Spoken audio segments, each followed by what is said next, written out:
And this week, I'm blessed to have two extra special guests. We've gone all sisters this week. We have to add the balance in the place. That's right. We have Sister Cheryl Pheonix, who I'm sure you're all aware of on Amiga FM, because sometimes she hosts a show here every now and again. But she is the initial, correct me if I mess this up, she's the initial founder, one of the founding members of Purple Pages, which later became UK Black Links. She's the head of the Black Child Agenda, and she runs Positive Steps Youth Project. I did that all off the top of my noggin with no notes. Well done. There you go. So welcome, Cheryl. Hello, good evening, afternoon. It is afternoon still. It's like it's the breakfast show.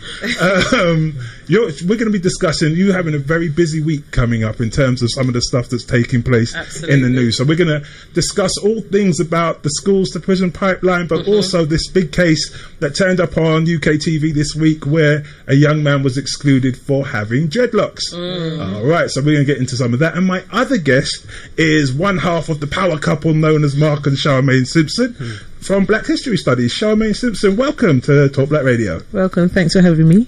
Oh, she's so shy. Oh. For now. Until we get black. Once you start to talk black, then you will know that this sister is a powerhouse. You stick around and you will see how this sister blows up in just a little while. But it's 10 years of Black History Studies for you, isn't it? Yes, 10. And I know you've been doing some stuff with financial literacy, so we want to talk about the economy and some of that later. We also, just in terms of what you've been doing, because I know you run courses on all types of Black history. Like I saw the list and it just goes through almost everything that we could do. So it's a great service, and I know it's well received in the community. And I don't know anyone who doesn't speak highly of the work you do. All right, so we're going to get into some of that. It's good. It is good. Most of us just get cussed down. However, so we're going to get into some of that. And in terms of Black history, we shall begin there. This week marks the birthday of one of our fallen soldiers, Geronimo Pratt. All right, everyone familiar with him? Yes. All right. I will hand over to David, who is our researcher for today, and he will tell you. But I mean, Geronimo Pratt is a big figure in the Black Panthers, and just the weight of what he brought to the Black Panthers was really something that we really should study and we should remember. So, David. Yes. Okay. Just a little bit of research here on Geronimo Pratt, going online. Geronimo Pratt, he raised in a segregated community. His father was in the scrap metal business. He was sent to an all-black school, and at the age of 17 he joined the army.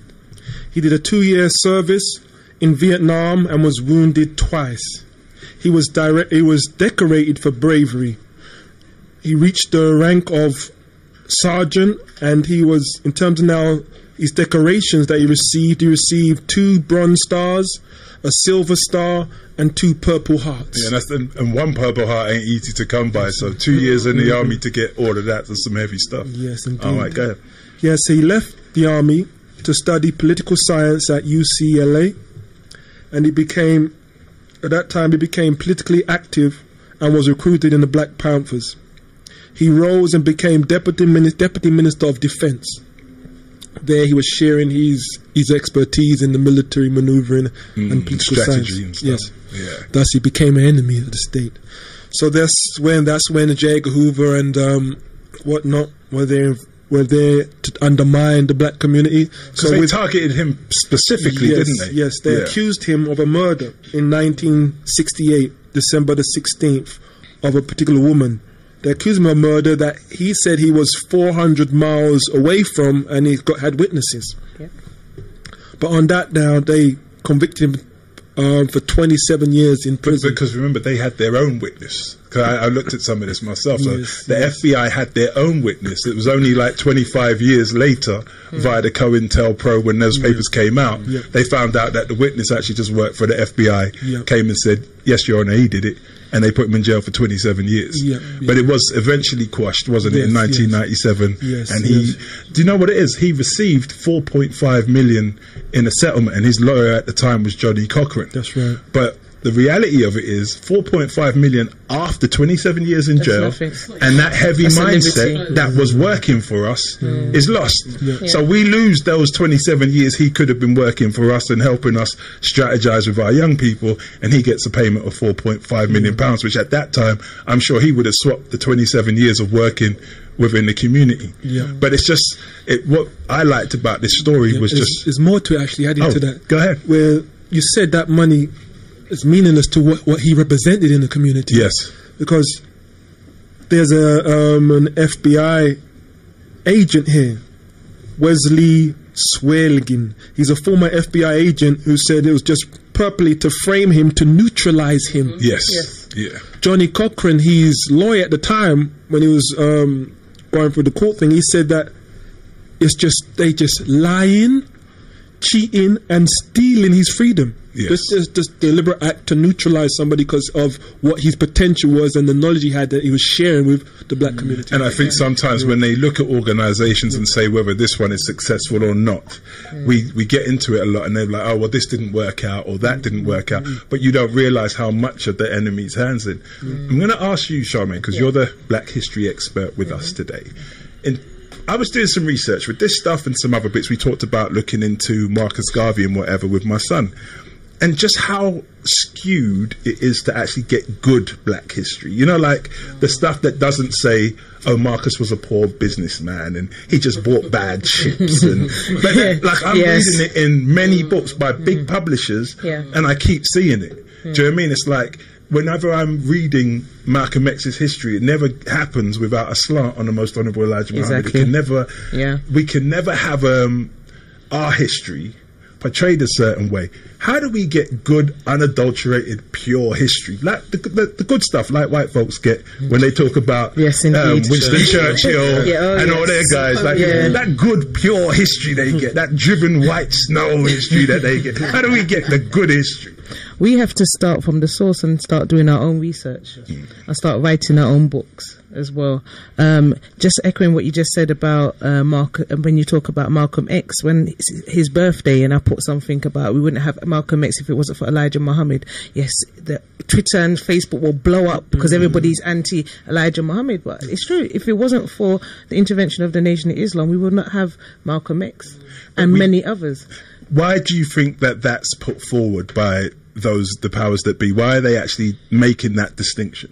Because they don't want us to know ourselves. They don't want us to know our true history and know the power of our history. If we know the truth about our history, then we can do better and actually challenge what the nonsense out there. There's a lot of misinformation that's put out there for a reason. There's a set reason, just like the COINTELPRO neutralizing Geronimo Pratt. There's a lot of that's the same reason why they're neutralizing the information. They're putting out misinformation so that we start believing the untruths and don't challenge the information. And there's not a lot of us out there that have the confidence to actually challenge the truth and say this is foolishness, this is how it goes, and then have that debate with somebody and come to a conclusion. But we don't have that. Because it's like I'd set my son who's schooling at home with me, and I've said to him, let's go ahead, go and find out what you can about Marcus and put something together for me. I got to the bit he put, Marcus was not a good businessman. I'm like, child, now make I get upset. Like, where'd you get this madness from? Wikipedia? Like, if you really do have to study wide in order to get that. And then I think if many of us don't really study, so we take what's given, and then we start to have arguments among ourselves from our point of ignorance. Because I was saying to him, like, one of the books I read, I had to say, okay, look, that's what you've read, no problem. Who's the author? Type it in, the author came up. It was a man by the name of Mr. Archer. Who's the publisher? Puffin Books or Penguin Books. Yeah, I understand. So I'm like, okay, now let's do some study into the publishers. Now let's look at the author and let's see who he was. But when I looked into him, he wasn't like a terrible Ku Klux Klan guy or nothing, but he's coming from that communist socialist worker kind of perspective, which has a level of freedom for them, but always makes us remember the majesty of our former oppressors. Do you know what I mean? And it's like it was coming through in swaths in the book, and that book, I'm not going to do it, I'm not going to give it a plug, but that particular book had Marcus, Martin, Malcolm X and Frederick Douglass in it. Yeah. Those are the 4 characters that were in there, and the 4 characters from history that were in there. And when I've gone through it, all of them have factual errors. All of them have factual errors, and it's written. But once you've seen it in the book, it's like it was in the book, innit? I've seen it as Wikipedia. That's a lot of study. I'm not going to have to read anything else, am I? Yeah.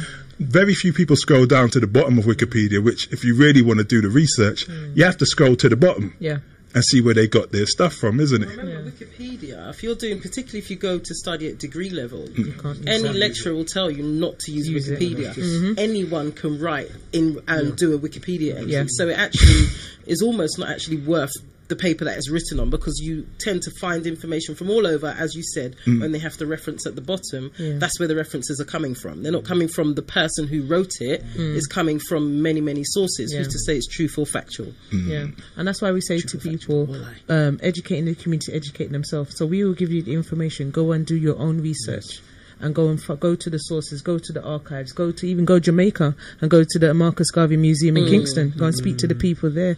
Actually, go and speak to his son. Get live, factual information from the source.